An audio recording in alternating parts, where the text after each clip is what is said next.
We've owned our inflatable kayak for over a year now, and we've had a great time visiting the various lakes and a couple of rivers on Vancouver Island. But one of the problems we've run across is that the paddles rub against the sides because these inflatable boats are so wide and the bulge of that round part is so big.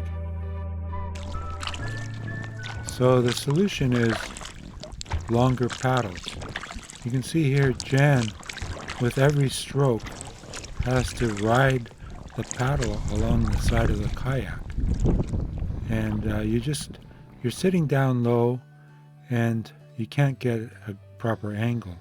So here I am with my longer paddle, and you can see I have a better angle, and I very, very rarely brush up against the edge of the kayak.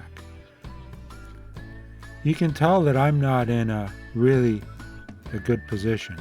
I'm just relaxing.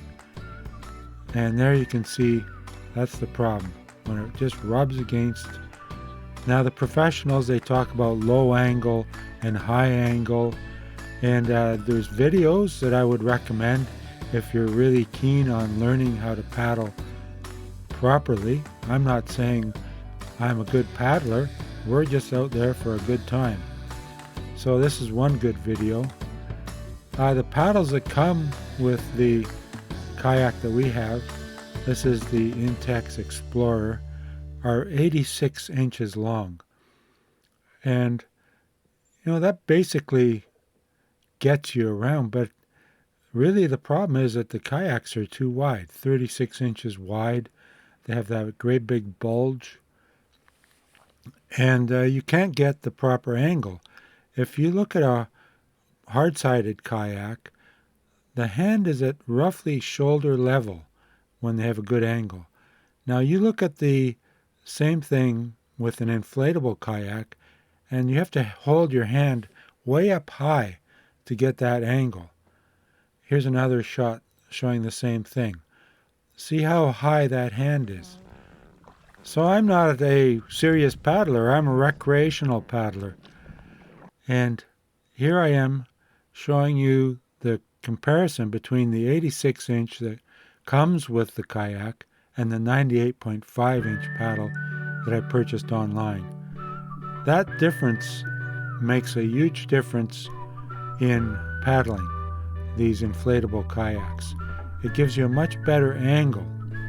So when you go out there looking for paddles, especially looking online, there's a couple of features that I really highly recommend. Make sure that it has a drip ring, which is very common on almost every kayak paddle. And then there's this drip notch in the blade, which really makes a big difference. It sheds a lot of water before it ever gets close to the handle of the paddle. Here's a blade that shows a smooth edge all the way around. There's no notch. And in fact, I've made them out of duct tape. It's a similar kind of a thing that sheds water before it ever comes close to the drip ring. So here you can see there's that notch in action. And the problem is that Jan is rubbing against the side of the kayak with each stroke. And it makes it hard because really you're either rubbing along with the kayak paddle or with your fingers. And so that's not a comfortable position. We really highly recommend those longer kayak paddles. Well, thanks very much for listening, and happy kayaking. Adios for now.